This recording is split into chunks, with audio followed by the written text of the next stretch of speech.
Septembre 2018, bureau du premier secrétaire du Parti socialiste. La photographie de Jean Jaurès est décrochée avec soin.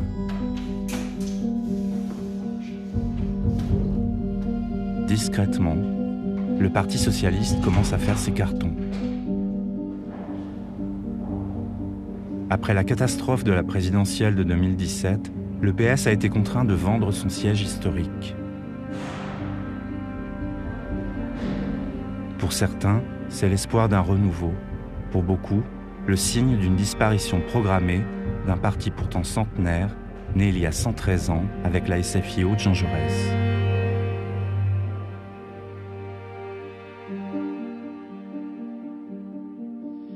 Contrairement à la campagne de 1974 où François Mitterrand avait installé une grande partie de son état-major à la Tour Montparnasse, cette fois toute l'équipe est regroupée au nouveau siège du PS rue de Solferino. C'est fin 1980 que le parti s'installe dans cet hôtel particulier du 7e arrondissement. Avec l'élection de François Mitterrand, Solferino devient le Parti socialiste. Le Parti socialiste est Solferino. C'est devenu un lieu symbole, tristement symbolique même aujourd'hui. Et c'est le lieu, c'est le siège de la victoire, comme aujourd'hui. C'est le siège acheté de la victoire, comme aujourd'hui c'est le siège vendu de la déroute.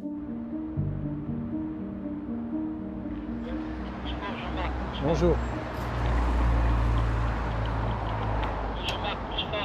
Je bouge pas. Ah, ben.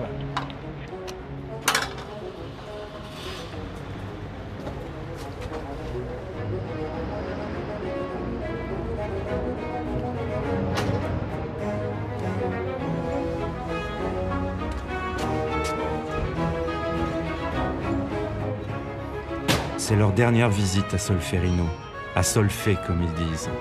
C'est leur adieu.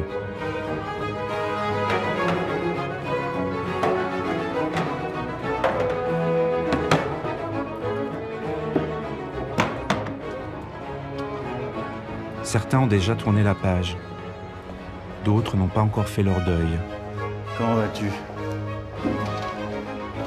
Alors? Tous ont dû se forcer un peu pour revenir ici.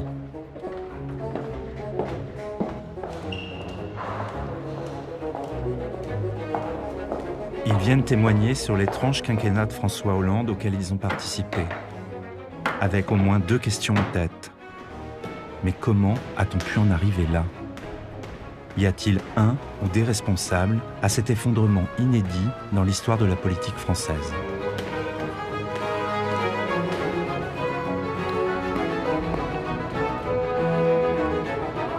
Il y a des survivants?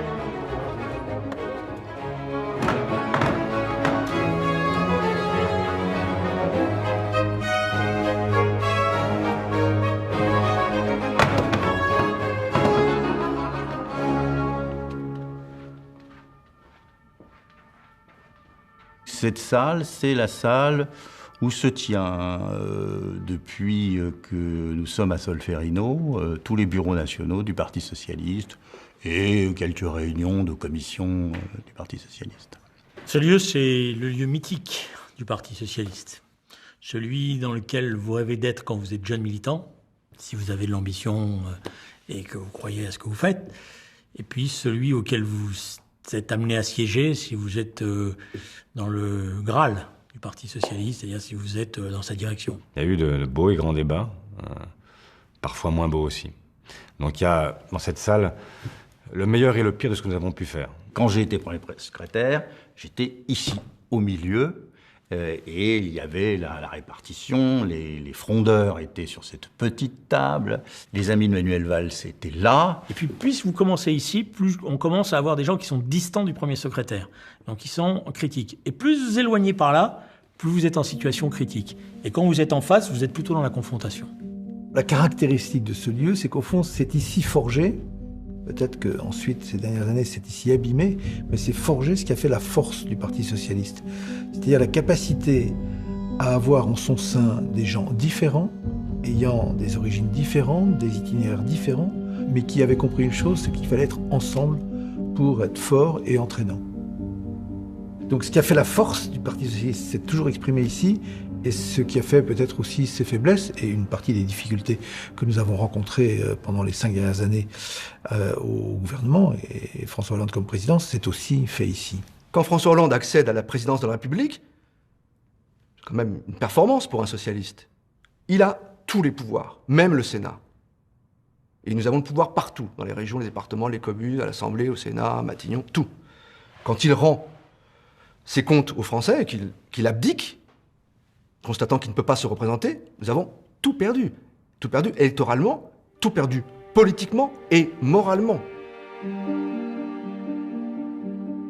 Plus étrange encore, François Hollande est obligé de laisser son fauteuil à son ex-collaborateur Emmanuel Macron, qui a pourtant été au cœur des décisions de tout son quinquennat.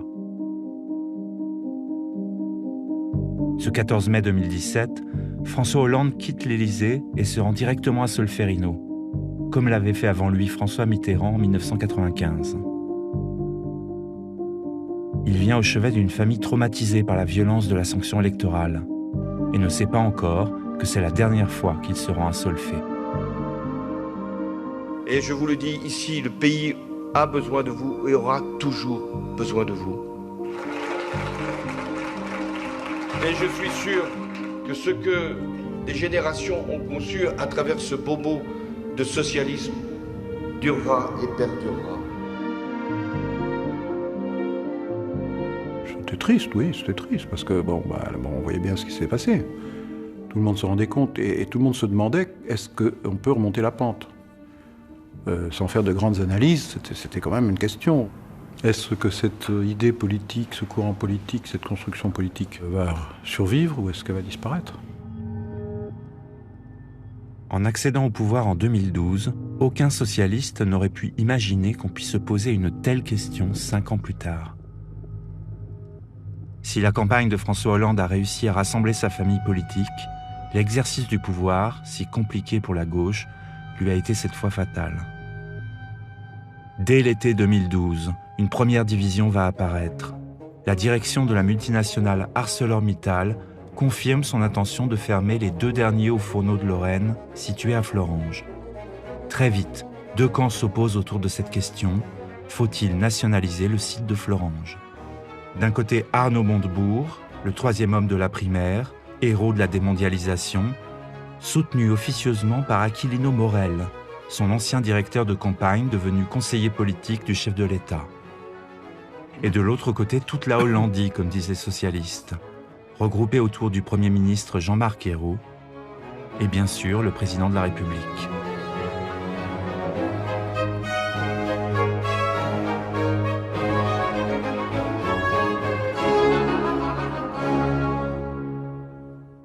Dès qu'on est installé dans les bureaux, on reçoit des visites et des coups de fil tout de suite. Ah ben alors, qu'est-ce qu'on fait sur Florange ? Et notre stratégie était, à ce moment-là, d'amener Mittal à revenir sur sa décision, dans les prémices. Le dossier Florange est un dossier qui est suivi exclusivement par l'Élysée depuis le début, pas par Matignon. Matignon est mis à l'écart du dossier, réserve Élysée. Avec le ministre du redressement productif, directement avec l'Élysée, avec le secrétaire général adjoint chargé de l'économie à Emmanuel Macron et le président de la République. Et alors pourquoi l'Élysée ? Sans doute parce que ça a été un sujet de la campagne, puisque François Hollande est allé sur beaucoup de sites industriels en péril, et il s'était rendu à Florange.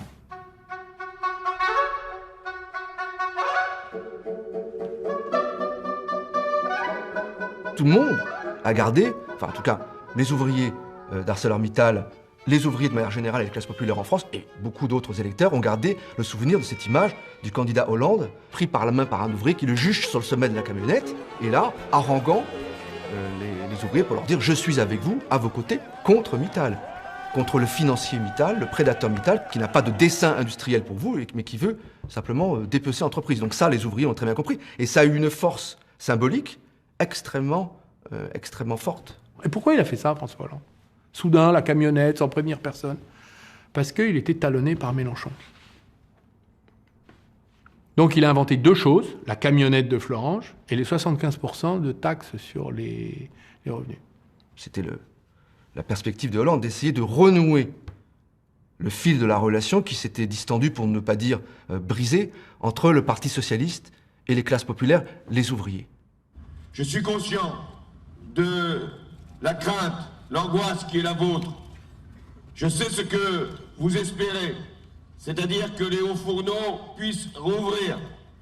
Le premier engagement, c'est de faire en sorte que nous défendions notre filière d'excellence. D'où l'enjeu de la réouverture.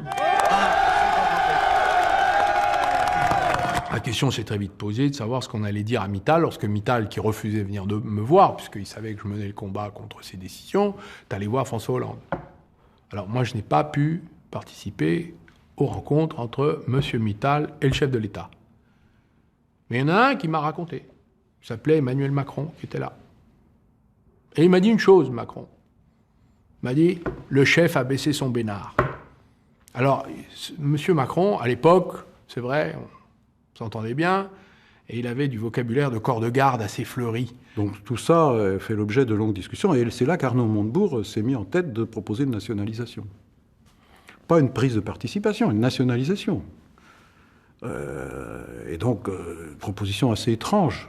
Tout l'exercice du pouvoir pour non pas des gestionnaires du pouvoir, mais pour des constructeurs, des bâtisseurs, des inventeurs, ce qu'a toujours été la gauche dans l'histoire, c'était d'imaginer comment faire coïncider nos valeurs, ce qu'on croit être juste, avec la réalité qui s'y oppose, et comment parvenir à faire rejoindre l'un et l'autre. C'est un travail difficile, mais absolument extraordinaire quand on s'y met. Au nom de la souveraineté économique, Arnaud Montebourg élabore avec les services de Bercy un scénario de nationalisation temporaire de Florange. Il trouve même un candidat à la reprise du site, ce qui relancerait les hauts fourneaux. L'idée séduit à gauche et même au-delà. Jean-Marc Ayrault, convaincu lui que l'État a tout à perdre à se lancer dans cette aventure, plaide pour exiger de Mittal de vraies contreparties et éviter tout licenciement.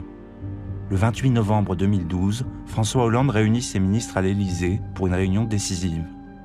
Donc je me retrouve le jour de la décision dans le bureau du président de la République à l'Élysée avec le Premier ministre, ses collaborateurs, le président de la République, ses collaborateurs et mes collaborateurs. Aucune décision n'a été prise ce jour-là. J'ai argumenté comme d'habitude. On ne m'a pas répondu. Le Premier ministre n'a pas dit un mot. Cette réunion est très importante parce que... pas parce que le président va décider et trancher.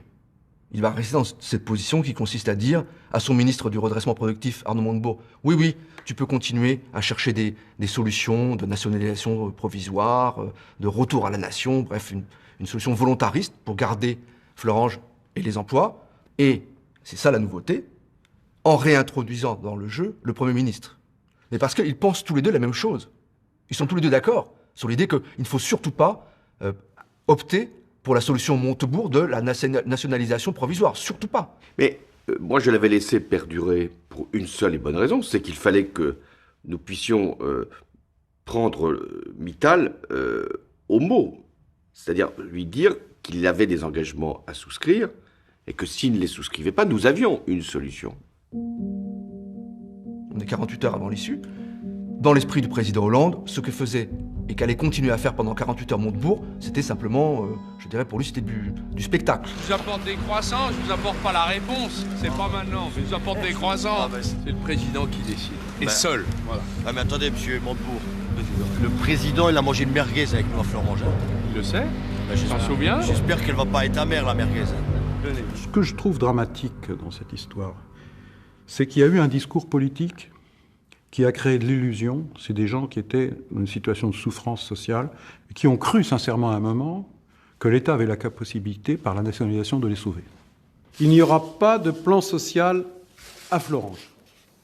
La faible activité actuelle en Europe ne me permet pas d'envisager un redémarrage des hauts fourneaux à court terme. La fracture du quinquennat a eu lieu ce soir-là. Elle a eu lieu dans ma tête, elle a eu lieu dans la tête de tous ces gens qui ont compris que les socialistes, ça servait à rien. Monsieur le Président, Souvenez-vous du 24 février 2012. Souvenez-vous ce que vous êtes venu nous dire là.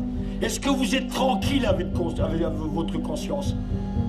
Est-ce que vous savez que vous mettez dans le désarroi, dans la misère sociale, toute une région? Vous attendez quoi? Qu'il y ait un malheur ici? Cet homme avait raison, et je dois vous dire que moi, il m'a bouleversé, Édouard Martin. Il m'a bouleversé. Je comprends bien la réaction. Mais ce qu'il a manqué, c'est peut-être un langage de vérité aussi. À partir du moment où vous avez deux discours, donc ça a créé une confusion absolument incroyable. Donc j'appelle ça un gâchis politique. Je comprends Édouard Martin, au sens où il s'est engagé dans cette lutte depuis longtemps, et qu'il avait sûrement l'espoir que les hauts fourneaux allaient repartir, parce qu'on sait ce que ça représente symboliquement. Et puis, il a réfléchi, Édouard Martin. Je suis revenu, moi, à Fleuranges. Et j'ai rappelé tous les engagements qui ont été pris. Nous avions voulu préserver le site, il l'a été. Nous avions voulu qu'il n'y ait pas de plan social, pas de licenciement, il n'y en a eu aucun. Et nous avions voulu que ce soit accouplé à un centre de recherche. Il a été créé, je l'ai moi-même inauguré.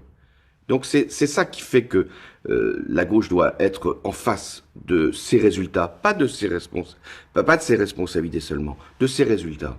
En toute objectivité, un chercheur ou un expert étranger qui ne connaîtrait pas le sujet et qui regarderait l'accord qui a été conclu avec Mittal et la manière dont il s'est mis en place dans un contexte économique extrêmement dégradé pour la sidérurgie, conclurait que l'accord était ambitieux et qu'il a été globalement mis en place. Ça, c'est la température réelle. La température ressentie, c'est que symboliquement, les hauts fourneaux ne rouvrent pas, que des engagements qui avaient pu paraître signifier qu'on allait les rouvrir ne sont pas tenus, que le scénario de la nationalisation qui était porté au plus haut niveau et de manière officielle avait fait pchit. C'est là que j'assume ma position social-démocrate. Ma position social-démocrate, c'est pas d'être arc-bouté pour défendre des choses qu'on sait qui vont disparaître. Donc ces deux hauts fourneaux, on savait, et tous ceux qui ont plongé dans l'histoire du groupe industriel, et pas Mittal, mais même avant Mittal, savent que ces types de hauts fourneaux, à un moment, allaient disparaître. Et pour moi, la question fondamentale dans l'action publique, c'est quand même le courage. Hein. C'est d'abord ça qui compte. Bon. On ne devait pas céder à Mittal. Et c'est le sens de la social-démocratie. Social-démocratie, c'est l'équilibre obligé contre les excès du capitalisme, les excès financiers du capitalisme. Là, c'est une entreprise. À partir du moment où cette mission n'est pas réalisée, pourquoi voulez-vous que ceux qui ont fait confiance ne retirent pas leur confiance ? Fleuranges n'est que, si vous voulez, le révélateur de ça. En fait, avec cette idée qui est bien exploitée par les extrêmes, c'est plus nous qui décidons, quoi. C'est Mittal. C'est plus nous qui décidons. Si c'est pas Mittal, c'est Bruxelles. Si c'est pas Bruxelles, c'est Francfort. Si c'est pas Francfort, c'est les marchés. Si c'est pas les marchés, c'est la mondialisation. Et donc, ce sentiment-là fait qu'il est très difficile pour des socialistes sociaux-démocrates de s'opposer, ça va. Mais diriger, c'est autre chose. Et donc, les partis de gouvernement issus de la gauche ont un mal terrible, et je trouve que Fleuranges l'illustrait, en fait. Les dégâts politiques ont été considérables. François Hollande ne tient pas l'engagement qu'il a pris le 24 février, comme il le rappelle, lorsqu'il est monté sur la camionnette. Mais c'est un suicide politique, parce que c'est acter la fin d'une fragile réconciliation entre le PS et les classes populaires. Et donc, c'est le début de la fin de son quinquennat.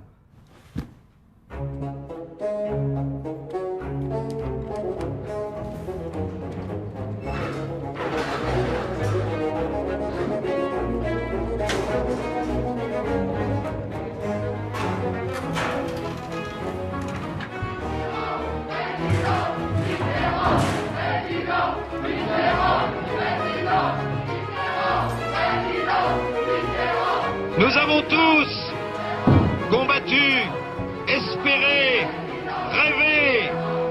Nous voulons tous que ce pays change.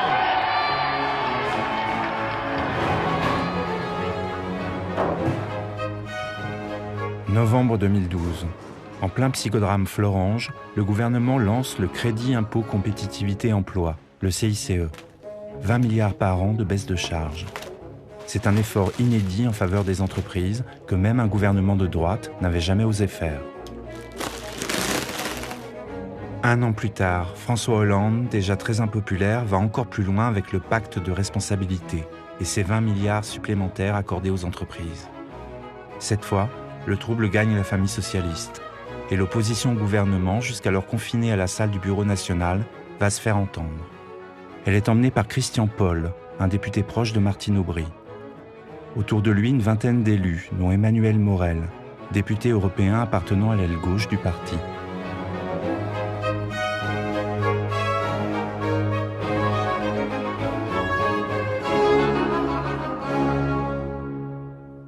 On se dit, mais l'année 2013 se finit pas aussi bien qu'on l'aurait souhaité.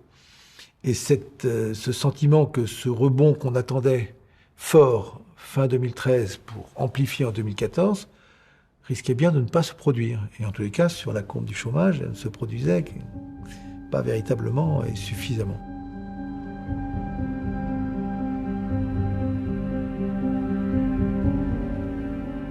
Suis-je un social-démocrate? Oui, au sens où ce pacte de responsabilité, qu'est-ce que c'est d'autre qu'une démarche de compromis social, donc social-démocrate? Le pacte de responsabilité, c'est François Hollande qui l'a conçu et écrit. Il nous a sollicité, Emmanuel Macron et moi-même, comme c'était le cas tout le temps, pour dire, voilà, préparez-moi un projet de vœux, et puis on va y travailler ensemble. Ce que nous avons fait, on travaillait chacun de notre côté, moi plutôt sur les aspects politiques et de République, Emmanuel Macron plutôt sur la politique économique. Et puis le président, qui était parti, je crois, en Arabie Saoudite, est revenu, juste avant, 48 heures avant les vœux, a pris nos copies, a dit, bon, écoutez, c'est pas mal, mais c'est pas ce que je veux, et je vais m'y mettre moi-même. Et c'est lui qui a trouvé ce nom, le pacte de responsabilité. J'ai découvert, comme tout le monde, la réunion des vœux. Voilà. Puis après, on nous a demandé de le mettre en œuvre. C'est une vieille technique de la Ve République. Hein. Le président qui est revêtu du Saint-Crème, de l'onction du Saint-Crème du suffrage universel, qui est donc revêtu de l'infaillibilité quasi pontificale, prend la décision, puis après, on se débrouille. Moi, j'ai été associé à tout, sauf à ce moment-là où, effectivement, il me prévient, mais vers la fin de son... Enfin, juste peu de temps avant son discours. Il dit, je vais proposer ça, c'est la continuité, mais je vais renforcer. Donc il annonce ce pacte, etc., etc. Bon, rien de choquant vraiment, mais c'est après qu'on va rentrer dans les détails, c'est après les fêtes. Début de l'année 2014, on fait une réunion à l'Élysée, et comment on va mettre ça en œuvre? C'est-à-dire, en fait, on va plus loin que le CICE. Et là, j'ai dit, attention, là où on part, mais vous êtes en train de se dire, mais comment on va financer ça? Parce que c'était du transfert des ménages vers les entreprises. Et là, il faut faire attention, parce qu'on allait un cran nettement au-dessus. Il y avait d'un côté des aides importantes, 40 milliards d'euros aux entreprises, mais des contreparties pour les salariés, en termes de quantité d'emplois créés, de qualité de ceux-ci. Et il y avait même prévu un observatoire des contreparties qui serait présidé par le Premier ministre, avec les partenaires sociaux, qui devait dire, ben voilà, c'est donnant-donnant. On vous donne de l'argent pour faciliter votre trésorerie, restaurer vos marges, et que vous puissiez être plus productif pour les entreprises, mais vous, salariés, vous aurez des avancées sociales. Même les plus allants, ou même les plus grands supporters de François Hollande ou de Jean-Marc Ayrault, dès que les éléments principaux du pacte sont connus, émettent un certain nombre de réserves ou de nuances. Et moi, je me souviens qu'autour de cette table, on arrive vite à au moins un consensus sur un point. Moi, je conteste la logique du pacte, complètement. Mais je cherche un compromis avec les camarades, c'est normal. Et on arrive tous à la conclusion que ça n'est possible que s'il y a des vraies contreparties pour le monde du travail. Le quatrième chantier du pacte, ce sont les contreparties. Je dirais même qu'elles forment un tout avec le pacte. Ces contreparties devront être claires, précises et donc vérifiables. Le dialogue social est un élément essentiel. C'est en quelque sorte le chant du cygne de la social-démocratie à la française.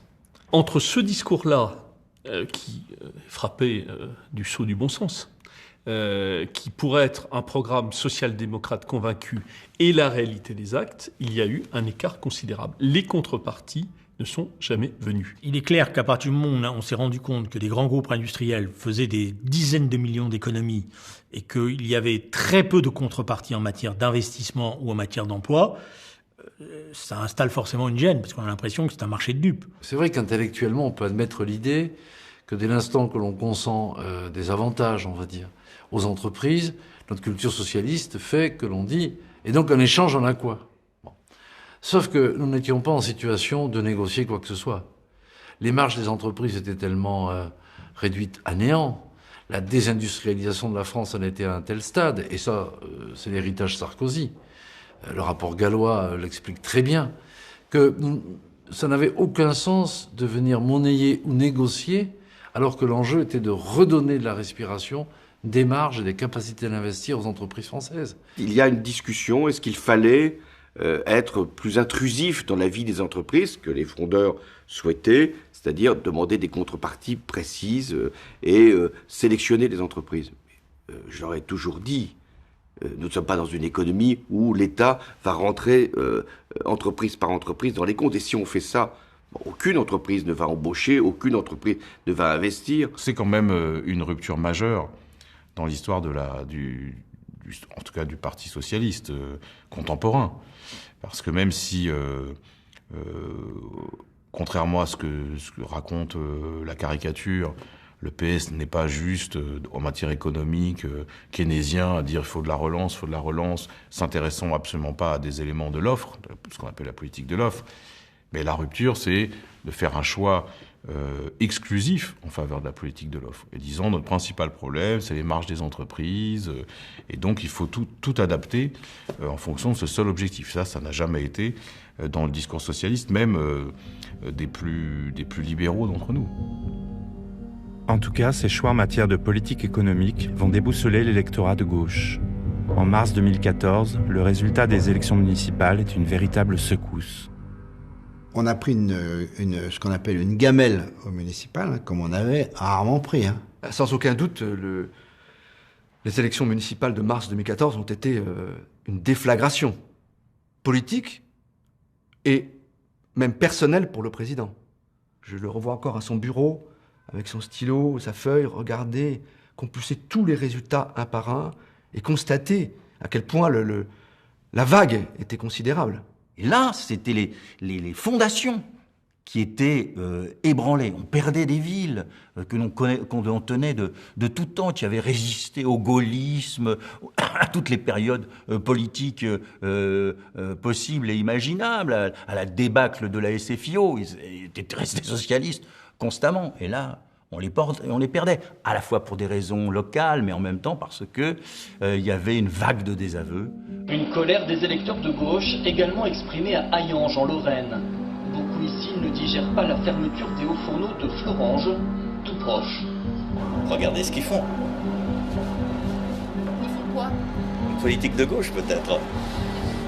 Les ouvriers, ils les ont oubliés, ils sont passés à autre chose. On va passer à autre chose aussi. À l'issue de ces municipales catastrophiques, François Hollande se sépare avec regret de son Premier ministre et nomme Manuel Valls à la tête du gouvernement.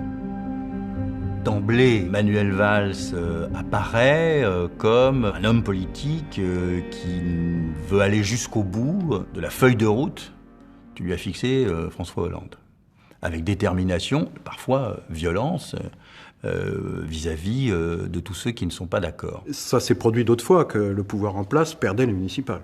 C'est même produit souvent. Donc après, quelles conclusions en tirer? C'est le président de la République qui les a tirées. Il a tiré qu'il voulait un changement, un tournant, changement, tournant, peut-être quand même, les deux. Est-ce que ce choix était pertinent ou pas? Moi, ce que je lui ai dit quand on a parlé de ça, le lendemain des élections, j'avais fait des propositions pour repartir, un gouvernement resserré, etc. Une répartition des postes différentes, une consolidation de l'accord avec les écologistes. Ça, je crois que j'y croyais. Mais à partir du moment où ça ne s'est pas fait, les écologistes sont partis, et j'avais dit à François Hollande, si c'est ce qui se passe, Ce que nous connaissons de tensions avec nos partenaires, surtout écologistes, qui mettaient parfois des bâtons dans les roues, qui étaient parfois très exigeants et qui trouvaient qu'ils ne s'y retrouveraient pas entièrement, tu ne les auras pas avec les écologistes, c'est avec les socialistes que tu l'auras. Et donc ça deviendra un débat socialo-socialiste. Je ne suis pas prophète, hein, mais c'est ce qui s'est passé. Au soir du premier tour des élections municipales, nous comprenons que le désaveu populaire s'est exprimé très, très massivement et que c'est le début d'un cycle de catastrophes politiques pour le Parti socialiste, que des pans entiers de l'implantation locale sont en train d'être éradiqués.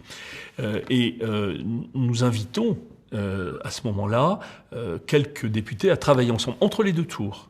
Ça se passe à l'Assemblée nationale. Nous tentons de formuler une adresse au président de la République pour demander une réorientation de la politique économique et sociale. La presse appelle ça les frondeurs, mais c'est plutôt tous les socialistes qui se posent des questions, sincèrement. Parce qu'au départ, ce qu'on oublie toujours, la fronde, au départ, c'est une souffrance. C'est des gens qui ont sincèrement cru qu'on allait changer les choses, qu'on allait mettre en œuvre notre programme, qui n'était quand même pas un programme révolutionnaire, qui était un programme socialiste, assez traditionnel, mais qui croyait, quoi. Nous rendons public l'appel des 100, qui invite à réorienter la politique, pas à faire du 180 degrés, mais enfin, au moins à donner de réelles contreparties à l'effort qui est fait en direction des entreprises. Et il y a, à ce moment-là, quand même la conviction que les choses peuvent changer. Et qu'il faut, en quelque sorte, signer un nouveau contrat de majorité qui permette de remettre sur les bons rails l'expérience de la gauche au pouvoir qui est en train de dérailler. Comment voulez-vous, dans notre République, avec un appel de 100 personnes, venir mettre au pied du mur le président de la République et lui dire, si tu ne te plies pas, tu vas dans... Enfin, c'est nos conditions... Et autrement, tu te plantes. Faire ça, c'est se condamner précisément à ce qu'il ne puisse pas le faire. Qui imagine qu'un président de la République puisse se plier au premier appel ? Ça donnerait un tel signal au pays qu'il se rendrait lui-même impuissant à gouverner. Et nous allons rencontrer Manuel Valls à 2 reprises dans son bureau de Premier ministre pour lui porter l'appel des 100. Et que nous répond Manuel Valls ? Vous avez bien compris, en désignant le portrait de François Hollande, je ne suis pas le président de la République. Non, je comprends qu'il y a nécessité d'avoir des discussions politiques fortes, que sur le plan social, il y a des choses qui vont pas, qu'il y a des réorientations à avoir, mais la forme que ça prend, à ce moment-là, m'inquiète. Voilà, elle m'inquiète déjà parce que je vois déjà les jeux de se mettre en place, les tactiques compliquées, les déstabilisations. Et je sens venir des vents mauvais. Août 2014. Lors de sa traditionnelle fête de la Rose à Frangy, Arnaud Montebourg exige une réorientation de la politique économique du gouvernement et se permet une nouvelle provocation contre le président de la République. Je vais lui envoyer une bonne bouteille de la cuvée du redressement au président, hein ? Le bouillant ministre de l'économie est débarqué dès le lendemain, entraînant dans sa chute ses alliés politiques, la ministre de la Culture Aurélie Filippetti et le ministre de l'Éducation nationale Benoît Hamon. Le lendemain, ils ont remanié et c'était terminé, on est parti à 3 quand même. Mais ce qui est intéressant, c'est qu'on n'a jamais pu en discuter. Ce qui est quand même incroyable. Une semaine plus tard, à l'université d'été de La Rochelle, le Parti socialiste se déchire sous le regard médusé de ses militants et des Français. Les frondeurs reçoivent même le soutien inespéré de Christiane Taubira, la ministre de la Justice, celle-là même qui a porté la loi du mariage pour tous, la grande fierté de la gauche de ce début de quinquennat. Nous devons refaire place à la politique. La politique, c'est le courage de s'interroger, pour nous entendre, pour nous comprendre, pour nous disputer et pour nous rassembler. Et je veux y prendre ma part. Et ce matin, j'y ai pris ma part. Et j'en assume les conséquences. Une fracture de plus en plus visible se dessine. Oui, c'est vrai, à ce moment-là, la question de la discipline est devenue seconde, et la question du respect de nos engagements, mais aussi de l'engagement politique profond de chacun d'entre nous, parfois depuis des décennies, c'est ces questions-là qui devenaient prioritaires. Ces réactions-là auraient été impensables pour les gens qui étaient dans cette maison. Bon, quand vous vous souvenez de l'intensité des affrontements entre Chevènement-Mitterrand, Mitterrand-Rocard, etc. Jamais aucun d'entre eux n'aurait remis en cause l'unité du groupe socialiste sur des sujets et avec des convictions qui étaient autrement plus fortes que celles de ceux qui vont s'appeler les frondeurs. Mais c'était impensable. C'est ce que j'ai toujours dit aux socialistes, quel qu'il fût. Vous faites comme si vous étiez dans la salle Marie-Thérèse Ekelm. Pour vous, le monde n'existe pas. Les Français ne sont pas là. On ne vous regarde pas. Vous êtes dans une bulle. Et c'est un peu ça, Solferino. Ça a des aspects positifs, mais ça a des aspects négatifs. C'est une bulle. Ici, il y a des gens qui s'affrontent depuis 20 ans, en disant toujours la même chose. Ils ne bougent jamais. Et on est toujours un ennemi irréductible. Quand il débarque à La Rochelle, Manuel Valls est convaincu d'incarner la modernité de sa famille politique. Même s'il n'a fait que 5% à la primaire socialiste, il est à ce moment-là l'un des hommes politiques les plus populaires à gauche. Il vient pour amener le calme, mais souffle aussi sur des braises déjà incandescentes. Qu'il y ait même quelques sifflets sur l'idée qu'on soutienne les entreprises pour créer la richesse et l'emploi, quel message adressez-vous aux Français ? Manuel Valls avait bien sûr en tête le fait que la fronde lui était utile pour maintenir sa majorité. On était ou avec lui ou frondeur. Et donc le choix était assez restreint pour ceux qui ne voulaient pas être frondeurs. Et donc c'est toute la difficulté. Selon toute vraisemblance, Valls, à ce moment-là, se dit, en établissant ce diagnostic, qui est dur, il y a deux gauches, elles sont irréconciliables ou inconciliables, il doit se dire qu'il va prendre la tête de l'une de ces deux gauches. La gauche moderne, européiste, libérale, la sienne, et qui va laisser la gauche archaïque, radicale, anti-européenne, à Mélenchon et aux frondeurs. En fait, il a certainement, probablement en tête, à cet instant précis, à cet automne 2014, ce qui sera la démarche que mettra en œuvre Emmanuel Macron 2 ans plus tard. Si on avait été sur la théorie des deux gauches irréconciliables, François Mitterrand n'aurait pas été élu président de la République en 1981, il ne faut quand même pas oublier ça. C'est quand même étrange. Et en même temps, ça n'empêche pas que parce que vous allez faire alliance avec d'autres, que vous pouvez être vous-même. Vous n'êtes pas obligé de... Alors après, on va dire oui, mais ça oblige à des compromis un peu bancals et qui ne permettent pas d'avancer. Vous savez, c'est pas... La ligne pure, ça n'existe pas. Ou alors, ça veut dire qu'on est très peu nombreux. Et donc, il faut accepter qu'il y a une diversité. Après, tout l'art de la politique, c'est de faire vivre cette diversité tout en perdant pas le cap et le fil. Enfin, je veux dire, de quoi on parle ? Oui, je veux dire, il y a un moment, il faut arrêter. Il faut assumer ce qu'on est. Dans ce monde-là, les faux semblants ne durent qu'un temps. Les ambiguïtés socialistes, les fausses synthèses socialistes, elles sont usées. Ça ne marche plus. Les gens n'y croient plus. Ni les uns, ni les autres. Voilà. Et donc, si vous voulez, on n'a pas théorisé, on a constaté. On a constaté qu'il y avait des trajectoires qui étaient des trajectoires divergentes. Je voyais en rentrant dans Solferino une affiche Macron, le président des riches. On croit avoir une affiche de lutte ouvrière. Mais enfin, c'est ridicule.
Janvier 2015. Les attentats contre Charlie Hebdo et l'hypercacher mettent en sourdine l'affrontement entre les deux gauches. un semblant d'unité se fait autour de François Hollande. Aux élections régionales de décembre 2015, les résultats sont moins mauvais que prévu, et un début d'espoir commence même à renaître dans l'entourage du chef de l'État. Mais la question de la déchéance de nationalité va tout remettre en cause. Après les questions économiques, cette fois c'est sur le terrain des valeurs morales que François Hollande va provoquer sa majorité.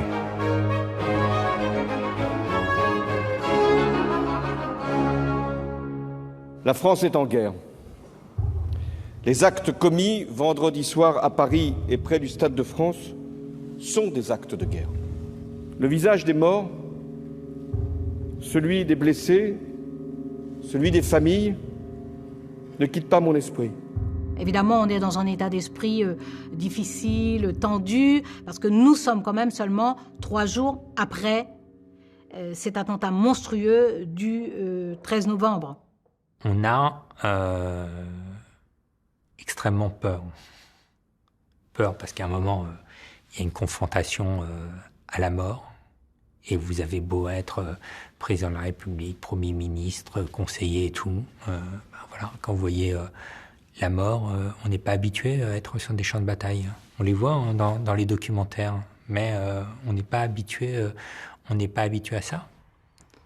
Mon obsession, ma seule préoccupation, le seul enjeu pour le président, c'est que le pays puisse rester uni. Je dois montrer que je prends des propositions qui ne sont pas les miennes. Et là-dessus, Sarkozy dit très simplement, vous nous appelez à l'unité, vous êtes bien gentil, mais à chaque fois qu'on vous parle, vous prenez aucune des mesures que l'on a préconisées, etc., etc. Et donc, moi je veux bien, mais il faut faire un geste. Et le président de la République, parmi toutes les mesures qu'avait étalées la droite, prend celle qui est le moins anticonstitutionnelle et qui paraît, je dis bien qui paraît, comme étant, les autres c'était, vous savez, on met en prison tous ceux qui sont sur le fichier S, etc., etc. Enfin bon, tout ça. Donc, Hollande retient celle qui paraît la plus légère, en quelque sorte, et la plus applicable, la déchéance de nationalité. Cette révision de la Constitution doit s'accompagner d'autres mesures. Il en va de la déchéance de nationalité. Ma première réaction, c'est la stupeur. Je jette un regard circulaire et je regarde, j'essaie de voir s'il y a de la stupeur ailleurs. Je n'ai pas le sentiment, dans l'immédiat, de voir de la stupeur. Donc je suis prise de doute. Vive la République et vive la France.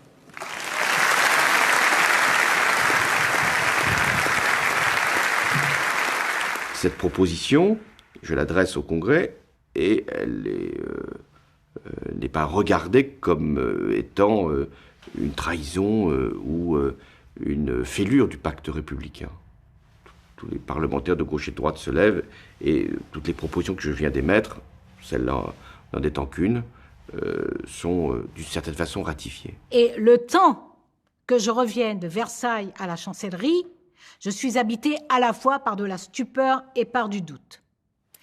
Et je décide, donc je vois immédiatement mon directeur de cabinet et je lui demande de me prendre 2 heures en soirée tous les jours de la semaine, de façon à ce que je consulte des spécialistes de la Constitution, des spécialistes du droit civil, des historiens, des sociologues, des philosophes. Et je les interroge sur la déchéance de nationalité. Et évidemment, mes doutes s'évaporent. Ce qu'ils me disent, d'une façon générale, c'est que oui, la déchéance de nationalité dans la Constitution, ça n'est pas anodin. Ça n'est pas anodin. La déchéance devient en effet très vite un véritable casse-tête. Déchoir de sa nationalité un terroriste français s'avère impossible, la France ne pouvant pas créer d'apatride au regard de ses engagements internationaux. Reste le cas des terroristes qui possèdent une double nationalité. Mais inscrire cette modalité dans la Constitution reviendrait à créer pour la première fois une inégalité de fait entre 2 catégories de Français, les binationaux et les autres. Pendant tout le mois de décembre 2015, le débat enfle à gauche. Dans toutes les discussions qu'on a pu avoir, on pense que le président a conscience que finalement ça fera plus de fissures supplémentaires, quoi. Et qu'il renoncera à la déchéance de nationalité. Ah ben moi je faisais toutes mes avec mes potes, ma famille, etc. Je disais, mais ça va être abandonné, ça va être abandonné. Je ne voyais pas d'autre scénario que celui-là. Je suis binational.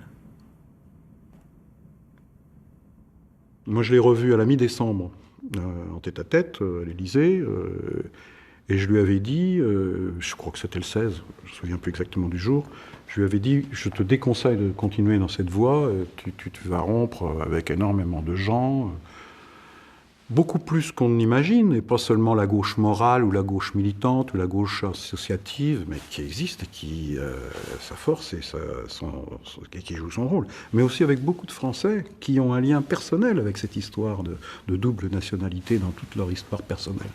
Donc c'est quelque chose d'extrêmement sensible. Tu ne gagneras rien, mais tu perdras beaucoup. Mais dis, ne t'inquiète pas, on ne le fera pas. Je n'ai que des mauvaises solutions. Soit je ne fais pas la réforme de la déchéance, mais on me dira alors, vous l'aviez annoncé au Congrès à Versailles, vous aviez fait en sorte que tout le monde puisse se retrouver, opposition comme majorité, et vous vous abandonnez. Ou je maintiens avec le risque de créer une forme d'incompréhension. L'erreur, c'est fin décembre de ne pas être venu devant le pays en disant, vous voyez, j'ai pas été sectaire, j'ai mis cette mesure. Elle divise le pays. Une grande partie de la gauche ne veut pas de cette mesure, avec des arguments qui sont respectables. Donc, à ce titre-là, comme moi je veux rassembler le pays, je ne garde que les solutions qui rassemblent et qui nous permettent d'avancer tous ensemble. Il aurait fait ça, il n'y avait pas de problème. Alors, c'est pas fait parce qu'il y a la pression très forte, à l'époque, notamment de Manuel Valls, qui veut garder, comme il dit, le serment de Versailles. Et donc, les questions tactiques vont commencer à peser dans la tête de François Hollande aussi.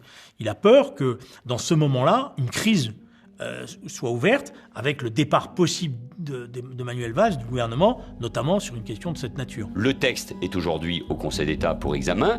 Il pourrait être, vous le savez, examiné et adopté par le Conseil des ministres dans quelques jours. Le 23 décembre. Le 23 décembre. Le mardi 22 décembre, la veille du Conseil des ministres décisif, tous les leaders de la majorité se réunissent à Matignon autour de Manuel Valls.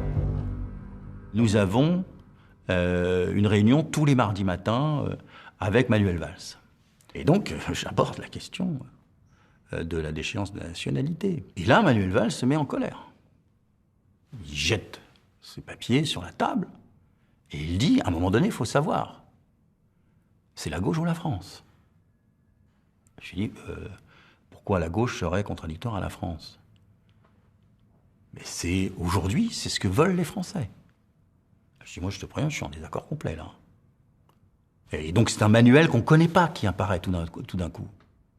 Donc, le matin même du Conseil des ministres, là où il faut présenter un projet avec ou sans la disposition sur la déchéance, je réunis la garde des Sceaux, Christiane Taubira, le ministre de l'Intérieur, Bernard Cazeneuve, et Manuel Valls, le Premier ministre. Christiane Taubira dit ses réserves. Bernard Cazeneuve dit que toutes les solutions sont possibles. Et Manuel Valls évoque l'argument que moi j'entends, qui est le risque de manquer à la parole et de faire que la réforme constitutionnelle ne sera pas adoptée, puisque la droite utilisera cet argument qui est « vous n'avez pas mis la déchéance, donc nous ne votons pas la réforme constitutionnelle sur l'état d'urgence ». Et moi, je maintiens ma position, je lui dis. Et j'ajoute, je continue à penser que c'est une faute politique. Et je me reprends, je lui dis, excusez-moi. Et je me souviens, le président me dit, mais non, mais tu as parfaitement raison de dire ce que tu penses. Moi, je vais arriver au Conseil des ministres, je rentre dans la salle du Conseil à 10h moins 10, je suis avec Marisol Touraine, et on ouvre le dossier et on voit qu'il y a ça. On ne le sait pas avant de le voir. Et là, c'est vraiment le coup de massue qui tombe. Quand on rentre en Conseil, on pense que ça va être l'inverse qui va être annoncé. Tous. Je pense qu'on est sonnés. L'efficacité ici, et tout le monde l'aura compris, n'est pas l'enjeu premier. C'est une sanction lourde que la nation est légitimement en droit d'infliger à celui qui l'a trahi au plus haut point. Chacun a droit à ses doutes, à ses interrogations, à ses questionnements et à ses analyses. La parole première est celle du président de la République. Elle a été prononcée au Congrès à Versailles. La parole dernière est celle du président de la République. Elle a été prononcée ce matin au Conseil des ministres. Et c'est le point final. C'est le point final, y compris pour moi.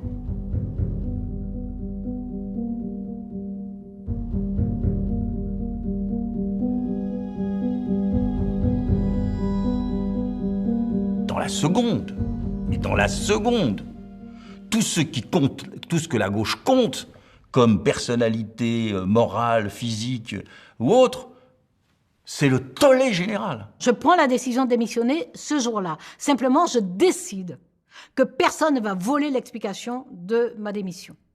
Pas sur un sujet pareil. D'ailleurs, lorsque je suis partie, Manuel Valls m'a posé la question, il m'a dit « Mais pourquoi tu n'es pas partie le 23 décembre ?» Et je lui ai répondu « On ne part pas dans le vacarme. » Je ne suis pas partie dans le vacarme. J'ai quoi, 50, 70, 150 appels de parlementaires, de SMS, mais qu'est-ce qui se passe? C'est pas possible, quelle est l'explication? Quels sont les éléments de langage pour les plus disciplinés et tout? Et donc François Hollande m'appelle pour prendre la température, hein, puisque c'était une de mes missions, et je lui dis, mais quand même, ça va être très très dur, quoi. Je veux dire, les parlementaires ne vont pas te suivre, hein. Et lui, à ce moment-là, son analyse me dit, tu verras, Vincent, c'est les fêtes de Noël, il y aura les repas de famille, ils discuteront en famille, ils discuteront sur les marchés, quoi. Et ils se rendront compte que finalement, l'opinion publique est assez favorable à cette mesure. Et donc, ils reviendront en janvier assez convaincu par la pertinence de cette mesure. On était ensemble, on pensait la même chose, mais contre le président de la République. Et ça, c'est forcément déchirant. Personne ne peut trouver plaisir à cela. Il n'y a que du malheur à attendre d'une situation comme celle-là. On vit mal et on disparaît de la surface médiatique pendant un petit moment aussi. On a du mal à défendre des choses. Puis après, on se raisonne, on se dit, mais c'est que ça a des chances de nationalité pour les terroristes. Oui, mais quand même. Bien évidemment. C'est encore. Mais quand même.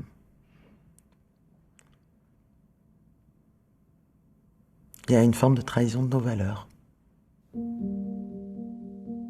Je suis convaincu que nous aurons une large majorité à l'Assemblée et au Sénat après un débat, et c'est normal, de très grande qualité, mais nous aurons une majorité pour réformer la Constitution. Les Français demandent un État de droit, fort, ferme, une République ferme et généreuse, mais ils demandent une réponse ferme, forte, face au terrorisme. Et que 90%, parce que c'était un des arguments notamment du Premier ministre, 90% des Français y sont favorables. Mais moi, je l'ai écrit à l'époque, c'est normal. Avec ce qu'on venait de prendre, n'importe quelle mesure contre ces terroristes-là était acceptable. C'était logique, humain et d'une certaine façon rassurant que les Français massivement disent « mais faites-leur n'importe quoi ». Mais la responsabilité politique, elle se situe ailleurs. Et d'ailleurs, parce que justement, le peuple français est un peuple politisé, un peuple de réflexion, un peuple de débat. Et il ne s'est pas écoulé 3 semaines avant que les 90% tombent à moins de 70%. Parce qu'à partir du moment où on a surmonté le moment de l'émotion et qu'on élargit l'espace de la réflexion, les Français se retrouvent eux-mêmes. Ils se retrouvent eux-mêmes. 30 mars 2016. Après 4 longs mois de débats délétères, François Hollande est contraint d'abandonner la réforme constitutionnelle et donc la déchéance pour les binationaux. Un échec cuisant pour le président de la République. Comment a-t-on pu penser que la droite finirait par faire la courte échelle à François Hollande dans l'année qui précède l'élection présidentielle? Comment a-t-on pu penser que la gauche pourrait se remettre de ce sentiment de trahison? Elle ne s'est pas remise. C'est le début de la fin et ce qui rendra impossible, y compris la candidature de François Hollande à l'élection présidentielle, parce que petit à petit, on se coupe de toutes celles et ceux qui ont été nos soutiens de toujours. Et même nous, en fait, même en parlant encore aujourd'hui, j'ai encore les poils, comme on dit, parce que je n'étais pas venu à la politique pour ça. J'avais pas de raison de voter ça et je n'ai pas voté.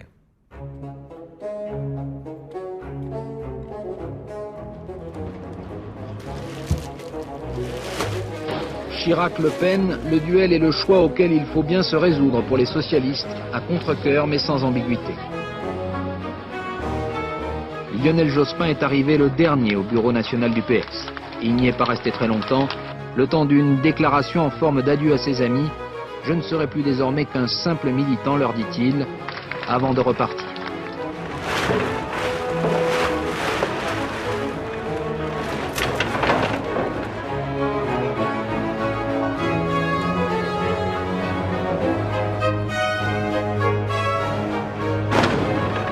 Décembre 2015.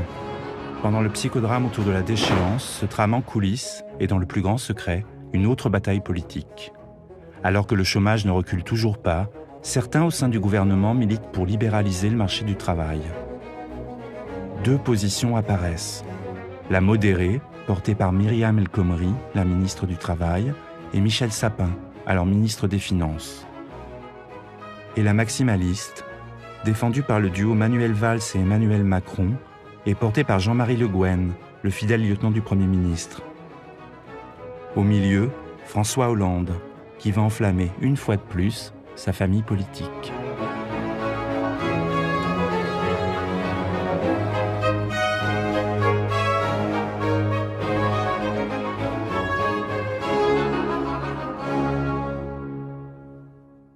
L'historique de cette loi est le suivant. Emmanuel Macron, après les attentats, a un débat avec le président sur la situation économique du pays. Et il considère que les effets, il est lucide, que les effets du CICE en termes de création d'emplois sont limités. Et il explique cela par les réticences du marché du travail ou l'absence de flexibilité du marché du travail. Donc il dit qu'il faut améliorer cette flexibilité pour créer les conditions d'embauche parce qu'on sent les entreprises prêtes à jouer le jeu. D'abord, tout ça vient d'une théorie. La théorie, elle est la suivante. C'est que un gouvernement qui ne fait pas de réforme tombe. Comme le vélo. Si vous pédalez pas, vous tombez. J'étais contre cette théorie. Moi, j'étais sur le thème, mais arrêtez. On en a déjà fait assez. S'il y a des choses à faire, c'est plutôt du côté de la gauche, de ses principes, etc. Rééquilibrer. Mais on me disait, mais enfin, t'imagines, la gauche de gouvernement qui pendant 1 an ne réformerait pas, c'est pas possible, et puis qu'est-ce que dirait et Bruxelles, et le MEDEF, et machin, et MEDEF qui se promenait avec son badge 1 million d'emplois. Donc, c'est d'abord une théorie. La théorie, c'est, faut réformer. En décembre 2015, le gouvernement a en tête 2 textes. Une loi Macron 2, dite aussi loi Noé, d'inspiration libérale qui a pour vocation une déréglementation du marché du travail. Et une loi El Khomri, centrée sur le renforcement du dialogue social dans l'entreprise. Mais Manuel Valls décide de fusionner les 2 textes. Il n'y aura pas de loi Noé, mais une seule loi El Khomri. Si cette loi Noé n'a pas vu le jour, c'est aussi peut-être parce qu'à l'époque, Emmanuel Macron commence à capter la modernité politique au détriment de Manuel Valls et peut-être que le Premier ministre n'a pas voulu offrir cette nouvelle tribune à son ministre de l'économie. Et là, Emmanuel Macron est extrêmement vexé. C'est à partir de là que commence le schisme. Parce qu'il a l'impression qu'il n'est plus celui qui est écouté par le président de la République. Il a l'impression qu'Emmanuel Valls est revenu et puis il a l'impression qu'on lui sabote son travail. Donc il va se venger. Et à partir de là, évidemment, le ministre de l'économie s'est dit qu'il allait avoir des loisirs pour faire autre chose. Et c'est le pied de nez de l'histoire. Si la loi Noé avait existé, en contenant ses dispositions sur le Code du travail, les manifestants auraient interpellé le ministre de l'économie, Emmanuel Macron, et pas la ministre du Travail, Myriam El Khomri. Pour autant, Emmanuel Macron compte bien influencer le contenu de la future loi portée par la ministre du Travail. il y a le sentiment que la loi que je travaille sur le compte personnel d'activité et sur la négociation collective ne va pas assez loin. Voilà. Qu'il y a une réticence à embaucher en CDI dans notre pays par les employeurs, réel ou ressenti, il faut réussir, il faut créer un choc. Et donc la question qui est posée, c'est comment est-ce qu'on va plus vite ? Comment est-ce qu'on va plus vite ? Comment est-ce qu'on fait en sorte que les entreprises prennent plus vite leurs décisions d'investissement ou d'embauche ? Comment est-ce qu'on obtient des résultats à toute force ? À toute force. Et je retiens le terme de « à toute force ». Parce que c'est à ce moment-là que s'affrontent en fait deux thèses. La thèse du dialogue social, on fait confiance aux partenaires sociaux et on fait confiance en particulier aux organisations syndicales constructives, réformistes, pour continuer à travailler pour obtenir des résultats.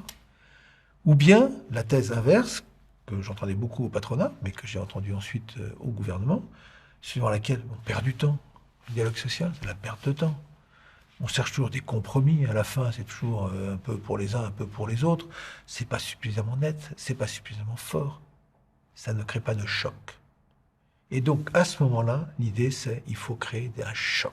Donc, nous nous retrouvons autour de la table, le président de la République, le Premier ministre, Manuel Valls, Michel Sapin, Emmanuel Macron et moi-même. Vous avez d'un côté Myriam El Khomri et Michel Sapin, qui sont pour ne pas aller trop loin, quoi. Et de l'autre côté, Emmanuel Valls et Emmanuel Macron, qui sont pour aller beaucoup plus loin dans, disons, entre guillemets, la déréglementation, quoi. La France est amie du business. Moi, j'assume ça complètement. Ceux qui sont contre le business, je ne sais pas comment ils vont recevoir leur minimum, leur revenu minimum. Donc, il faut bien qu'il y ait du business qui soit fait dans ce pays. Donc, on veut tenir un discours qui est la gauche n'est pas l'ennemi du business. Elle est pour la solidarité, elle est pour la souveraineté, mais elle n'est pas pour l'ennemi de ceux qui créent de la richesse. Je me souviens de Manuel Valls qui m'interrompt et qui dit « Michel Sapin, tu n'es plus ministre du Travail. Tu es ministre des Finances. Tu devrais te préoccuper de l'intérêt des entreprises. » Et je lui dis « Moi, je me préoccupe de l'intérêt des entreprises. Tu devrais te préoccuper de ce que pensent nos partenaires européens. » Et j'ai dit « Les partenaires européens, je les connais mieux que tout le monde. Ils savent très bien, chez eux, dans leur pays, que c'est par le dialogue social qu'on avance et pas par le choc. » Et je me souviens avoir conclu en disant « Quand on veut créer un choc, il y a toujours un contre-choc. » On l'a eu. Donc il y avait une volonté, et de Manuel Valls et d'Emmanuel Macron, de frapper vite et fort. Voilà. Indépendamment des questions de fond et des choix du contenu de la loi, il y a indiscutablement une concurrence qui existe entre un Macron qui s'affirme, j'allais dire, d'une certaine façon, ce qu'il ne fera pas pendant la campagne présidentielle totalement, mais qui s'affirme comme étant le candidat le plus pur de la gauche sociale-libérale, pour employer un terme, avec un Valls qui, lui, veut être le candidat de la gauche réformiste, c'est-à-dire des cousins germains, pour pas dire des frères jumeaux. Mais c'est vrai qu'il y a eu une forme de course entre les deux. Parfois, on peut l'exprimer ça plus grossièrement, mais il y a eu une course entre les deux à celui qui montrerait le plus ses muscles sur le sujet. Je terminerai sur cette réunion. À la fin, en me levant, j'avoue que j'étais pas tout à fait de bonne humeur. J'avais le sentiment en plus qu'on faisait une grave erreur. Je dis, mais qu'est-ce qu'appellent les organisations syndicales, en particulier, qu'est-ce qu'appellent les CFDT? Alors, le président de la République dit, Manuel Valls, et personne n'a appelé. 17 février 2016, journée décisive. La presse révèle une partie de l'avant-projet de loi El Khomri. Première surprise, la mise en place d'un plafonnement des indemnités prud'homales en cas de licenciement abusif. Une ligne rouge pour les syndicats, et notamment la CFDT. Le soir même, Myriam El Khomri annonce que son texte va aussi modifier la définition du licenciement économique, la rendant beaucoup plus favorable aux grands groupes. Le MEDEF exulte, les syndicats réformistes sont furieux. Et nous avons redit que s'il n'y avait pas d'évolution, la CFDT serait en capacité de se mobiliser. Donc la CFDT, rapidement, avec d'autres syndicats réformistes, indique qu'elle est en désaccord avec ce volet-là du projet. En tout cas, ces nouvelles mesures qu'elle considère comme un peu étrangère à ce qui avait été discuté jusqu'à présent, et c'est difficile de dire qu'elle se trompe. Donc tout ça me paraît, d'où je suis moi à l'époque, relativement logique et prévisible. Tout est remis en cause, c'est-à-dire que nous sommes des traîtres. Voilà. Nous n'avons aucune valeur de gauche, nous sommes des traîtres et on veut leur faire un coup. C'était vraiment pas le sens du texte que je portais, qui créait le compte personnel d'activité, qui développait qui mettait enfin l'accord majoritaire, qui donnait plus de 20% de moyens aux organisations syndicales, qui créait le droit à la déconnexion, qui protégeait plus les femmes en retour de congé maternité. Enfin, et donc il n'y a plus personne qui ne soutient le texte. Je me souviens, lorsque je suis revenu au gouvernement, c'était en février 2016. Et là, je rejoins François Hollande à Buenos Aires, parce que j'ai pas fait la première partie au Pérou, j'étais allé avec Steinmeier en Ukraine, en format Normandie. Donc j'arrive, et je lui dis, écoute, il faut que je te parle, j'ai quelque chose à te dire, et c'est important, si on peut trouver quelques minutes. Dans un voyage officiel, c'est pas facile. On finit par le trouver, et je lui dis, ça va mal se terminer, cette histoire de loi du travail. Je venais d'arriver. Hein. Il me dit, pourquoi? Parce que je dis, c'est la première fois que sur un texte social d'une telle importance, tu es en rupture avec ta méthode du début que tu avais préconisée, que j'ai soutenue, que j'ai portée, qui était le dialogue social. Il voulait même l'inscrire dans la Constitution. Et là, on passe sans cette étape fondamentale. Je suis chez Bourdin ce jour-là. La veille, je fais le tour des syndicats. Je n'étais prévenu par personne. Ce texte arrive, on ne m'a même pas envoyé un mail pour me dire, voilà le texte. Bon. Et donc le matin, un peu remonté, et devant un Bourdin un peu interloqué, je dis, dans ces conditions, je me vois mal voter ce texte. Évidemment, ça crée un peu d'émoi, c'est le moins qu'on puisse dire. Le premier secrétaire qui passe chez les frondeurs, c'était quand même pas prévu au film. Et là, la tension est très très forte avec Manuel Valls. Et donc moi je dis, on va se caler sur la CFDT.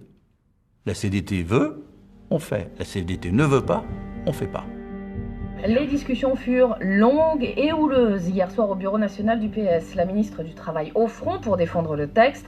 En face d'elle, Martine Aubry. Bref, encore une soirée agitée à gauche. J'ai essayé d'expliquer à Myriam El Khomri que la réforme du Code du travail qu'elle prévoyait n'est une réforme ni qui améliore la compétitivité des entreprises, ni qui accroît la protection des salariés. Je crois que j'étais là. Jean-Christophe Cambadélis qui était là. Beaucoup de médias dans la cour. Forcément une petite appréhension. Ça a été long, je crois que c'est plus de 3h30. Et c'était parfois brutal. Bon, la franche camaraderie, on la sentait pas, ça c'est sûr. Mais au-delà de ça, pas correct. C'est-à-dire que le minimum du respect démocratique, c'est quand même d'avoir un vrai échange ensemble. On n'était pas du tout ensemble. Quand Myriam El Khomri vient au Bureau national, dans cette salle, au printemps 2016, c'est vrai que c'est une ambiance de chaudron. Les désaccords sont très majoritaires à l'égard de cette loi. Et ça lui est exprimé. Quelques-uns la défendent, mais la majorité marque soit l'incompréhension, soit le désaccord radical, selon les convictions, le style de chacun. Mais elle ne repart pas sous les applaudissements. Non, c'était très tendu. Tout le groupe est vent debout. C'est pas une question c'est pas la fronde contre les légitimistes. C'est tout le groupe qui dit quel est ce projet, pourquoi ce projet. Tout n'était pas mauvais dans la loi travail, mais il y avait des sujets qui étaient insupportables et qui là aussi venaient à rebours de l'idée que les gens se font de la gauche. Par exemple, sur la question des prud'hommes. Il y avait cette idée du plafonnement des barèmes pour aller au prud'homme. Premier exemple. Et je lui dis, concrètement, et d'ailleurs on le vit maintenant, concrètement pour un gars qui a travaillé au SMIC toute sa vie, si on applique ce que vous êtes en train de préparer, il n'aura plus aucun intérêt à aller au prud'homme, même s'il est victime d'un licenciement abusif ou illégal. Enfin, c'est la même chose d'ailleurs, illégal, parce que de toute façon, les frais qu'il va engager pour payer son avocat seront à la même hauteur que la réparation qu'il pourrait espérer. C'est ça qu'on est en train de faire, nous, les socialistes. C'est ça que vous voulez, quoi. Moi, quand je faisais des notes, il y avait toujours des titres qui n'étaient pas que factuels. Donc, j'ai fait la valse à 4 temps, j'ai fait plein de choses comme ça. Et là, ma note s'appelle effectivement le masochisme à ses limites, quoi. Parce que je considère que, ok, il faut peut-être réformer le pays et tout, mais que je ne vois pas le bénéfice à court terme pour l'économie. De toute façon, il n'y a pas de bénéfice à court terme qui était prévu, quoi. Et je voyais la catastrophe politique industrielle qui allait arriver et qui est arrivée, effectivement, quoi. 14 mars 2016, le dialogue social reprend. Les syndicats réformistes obtiennent du gouvernement qu'il retire les 2 articles les plus controversés, la barémisation des indemnités prud'homales et la nouvelle définition du licenciement économique. Cette fois, le paysage syndical est coupé en 2. La CFDT et la CGC finissent par soutenir le texte du bout des doigts, mais la CGT et FO continuent de le rejeter. Les Français ont exprimé des inquiétudes, mais les Français veulent des réformes. Et aujourd'hui, ce texte prend un nouveau départ. Aujourd'hui, nous prenons un nouveau départ. Même avec les améliorations apportées au texte par une négociation qui commence que dans un deuxième temps, le souvenir des gens, et notamment du monde du travail, c'est le début, et c'est ce qui est resté. Plus personne ne regarde ce qu'il y a dans le texte et on reste sur le premier. Enfin voilà, je veux dire, j'ai eu beau avoir fait 70 médias, etc., on n'est plus du tout audible. L'opinion a d'emblée accroché à l'idée que c'était une mauvaise loi.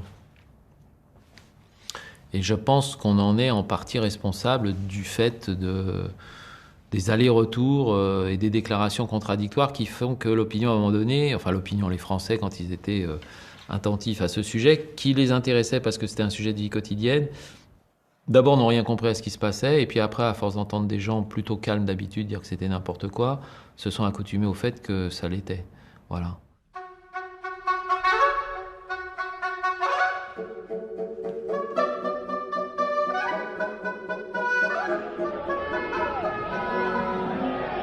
C'est insupportable de revenir comme ça, historiquement, sur des droits acquis.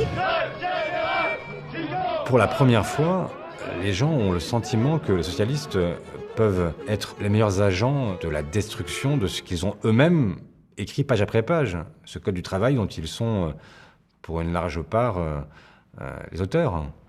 Et donc, ça devient un espèce de symbole d'une forme de trahison.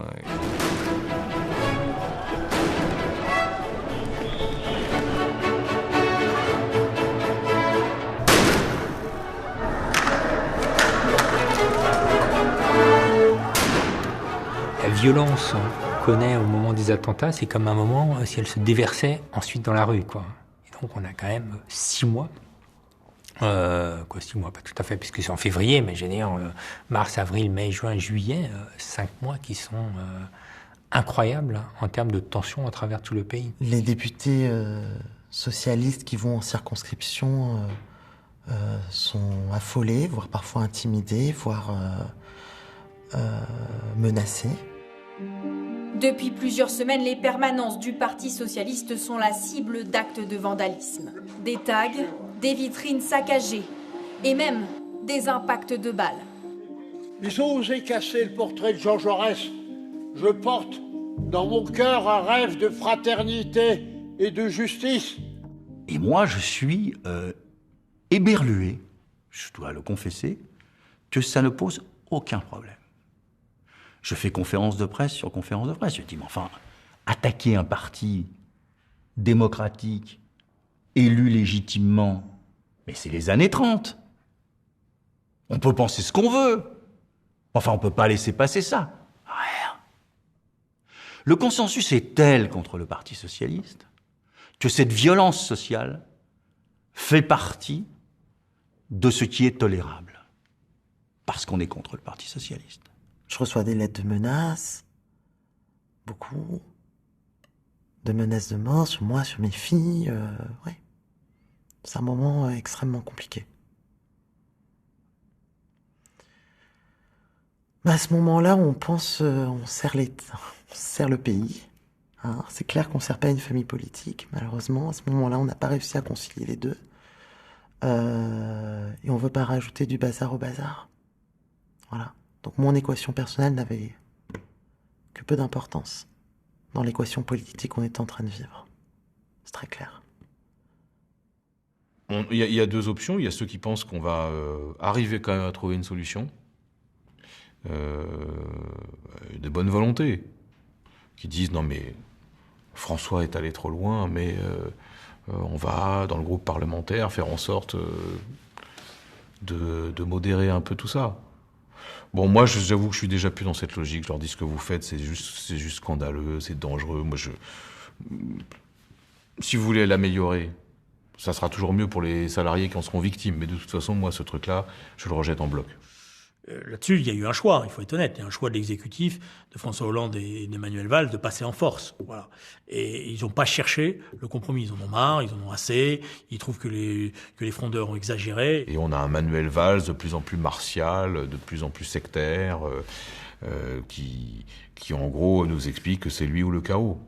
La parole est à Madame Myriam El Khomri, ministre du Travail, de l'Emploi, de la Formation professionnelle et du Dialogue social.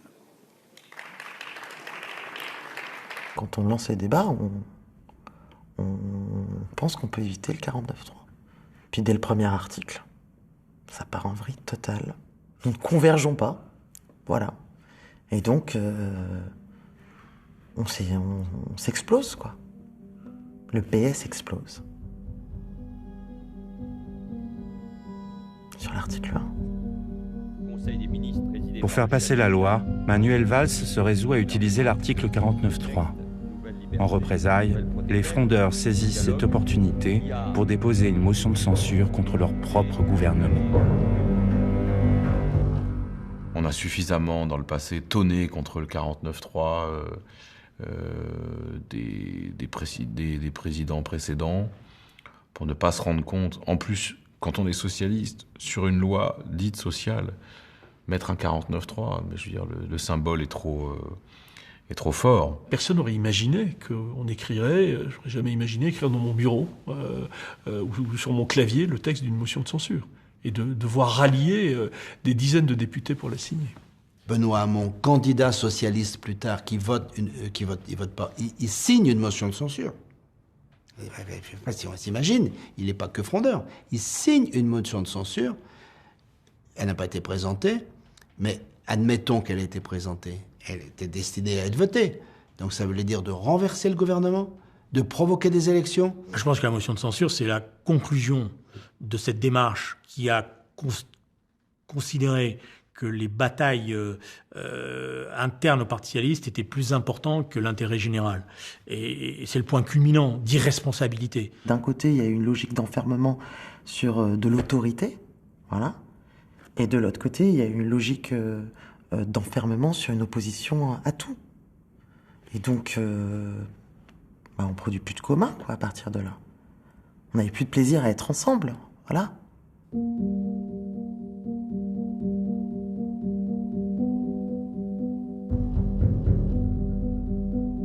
Je dis que ma famille politique d'origine était un champ de ruines parce que plus personne n'était d'accord sur rien, ni sur l'Europe, ni sur le marché du travail, ni sur la politique économique, ni sur la politique étrangère. Donc, et tout le monde se disputait sans projet, sans raison. Et par conséquent, il fallait bien qu'on recrée quelque chose qui puisse se substituer à un navire en train de faire naufrage pour ne pas laisser le champ à ceux qui, à mes yeux, n'étaient pas bons pour mon pays. La France, aujourd'hui, est sortie du chemin du progrès. Ah oui, je m'en souviens. Ouais. Depuis 40 ans, nous n'avons pas réussi à régler le problème du chômage de masse. J'ai vu de l'intérieur la vacuité de notre système politique qui empêche les majorités d'idées au motif qu'elles fragilisent les appareils. Je vous ai mal dit ce qu'il dit bien, là. Les intérêts acquis, voilà. Qui ne poursuit plus, au fond, l'intérêt général, mais son propre intérêt, qui a transformé la vie des Français en simple décor de son propre théâtre d'ombre. C'est pourquoi je suis candidat à la présidence de la République. Ce jour-là, je suis très en colère. Mais vraiment en colère. Parce que la déclaration d'Emmanuel Macron, c'est une trahison. Il dénonce un système qu'il a lui-même construit.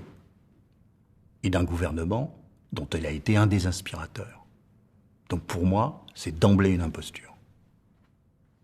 Ensuite, il emprunte aux populistes, de droite et de gauche, le même discours.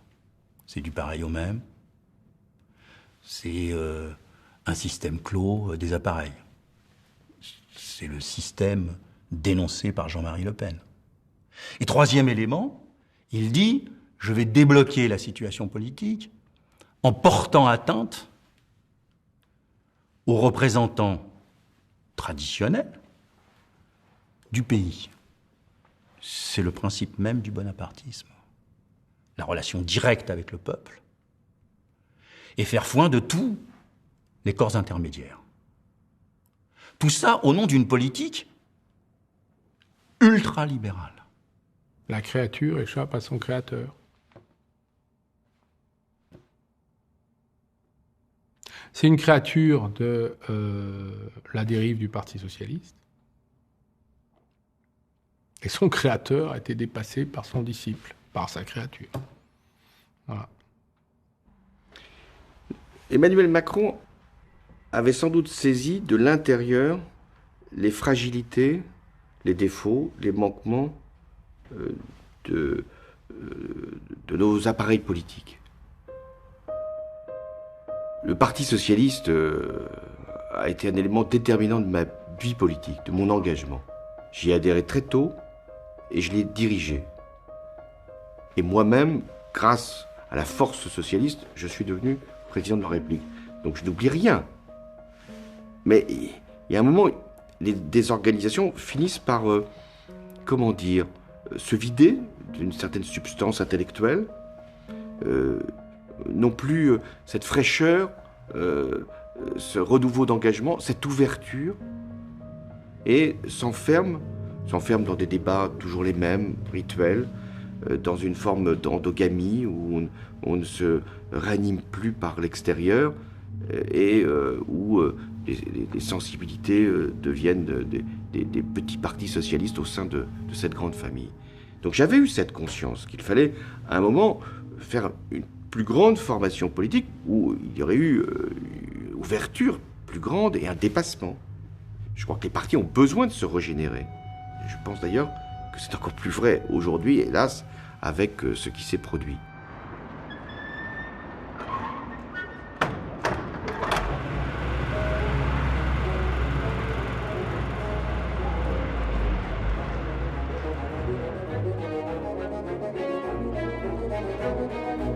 Début 2017, les premiers résultats en matière de croissance et d'emploi arrivent enfin, mais bien trop tard. Au premier tour de la présidentielle, Benoît Hamon recueille seulement 6% des suffrages. Ce n'est pas une défaite électorale, mais un véritable naufrage.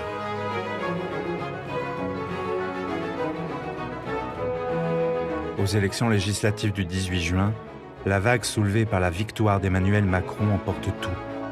Le nombre de députés socialistes passe de 279 à seulement 28.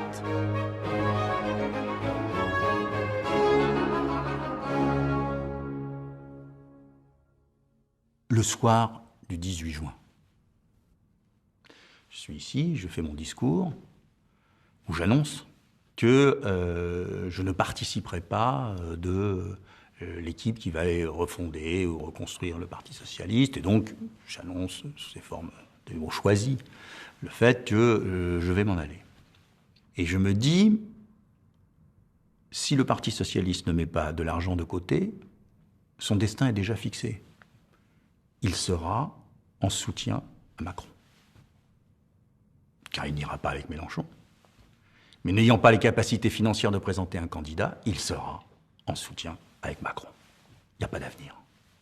Même s'ils sont bons, même s'ils trouvent un nouveau logiciel, même s'il y a une nouvelle génération qui vient, même s'il y a des combats sociaux, même si, il faut trouver 12 millions d'euros et les banques ne prêtent pas. Donc on décide de vendre.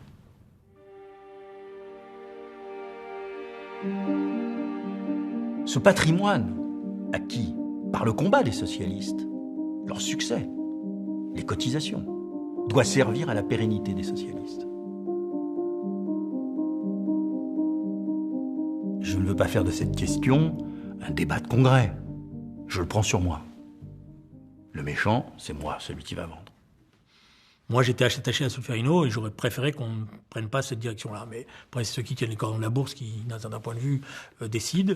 Il n'y a eu aucune consultation militante, d'ailleurs. C'est dommage, parce que je pense que beaucoup de militantes et de militants ont été attachés. Mais c'est vrai que c'est, qu'on le veuille ou non, c'est le Parti socialiste quitte la place centrale qu'il occupait dans la vie politique française, en étant ici, en étant au cœur de la vie politique que représente le Sénat, l'Assemblée nationale, le point central, et qui va, alors en banlieue. Alors certains diront, oui, mais on va en banlieue, c'est mieux, parce que maintenant on va plus près du peuple, des choses comme ça. Est-ce qu'on ne va pas se marginaliser ?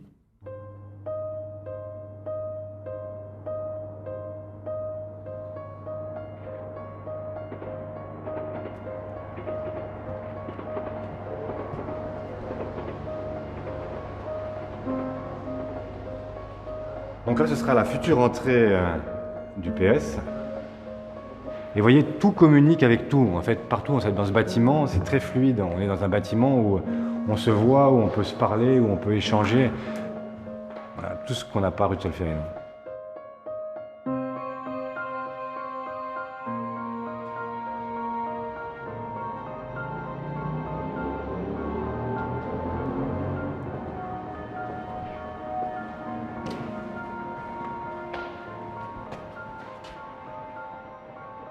Et le Saint des Saints, je ne sais pas si on dit ça comme ça dans un parti laïque, mais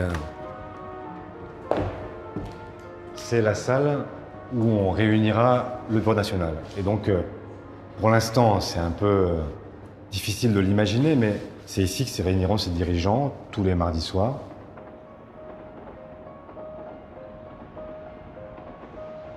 Moi, ce que je trouve paradoxal dans la situation actuelle, c'est que le Parti socialiste est au plus mal, la social-démocratie européenne est au plus mal, et en même temps, le monde n'a jamais eu autant besoin des idées socialistes.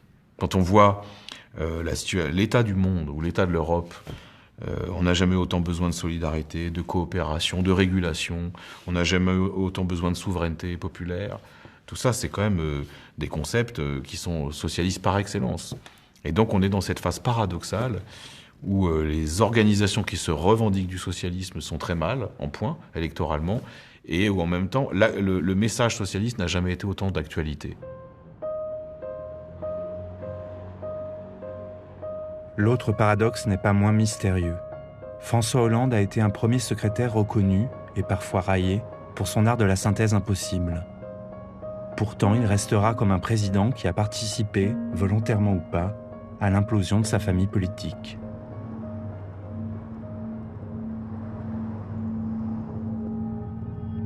On a maintenant un travail extraordinaire qui nous attend.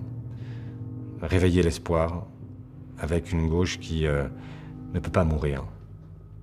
C'est pas possible. On n'en a pas le droit et je crois que profondément les Français ne le veulent pas. Si moi j'ai perdu confiance, imaginez le Français moyen. Même moi j'ai perdu confiance. Comment on fait ? J'ai perdu confiance dans mes chefs, dans mes dirigeants, en qui j'avais mis ma confiance.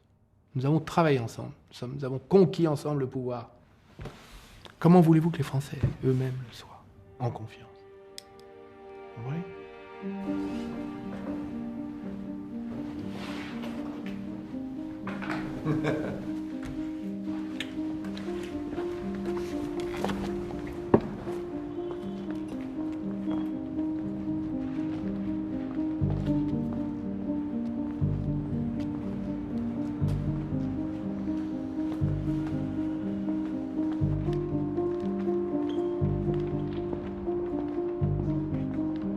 Le PS est aujourd'hui isolé et inaudible, mais il n'est pas encore condamné. Sa chance, l'électorat socialiste existe toujours et se sent orphelin. Son défi, immense, incarner une modernité pour rassembler une gauche qui n'a jamais été autant éclatée.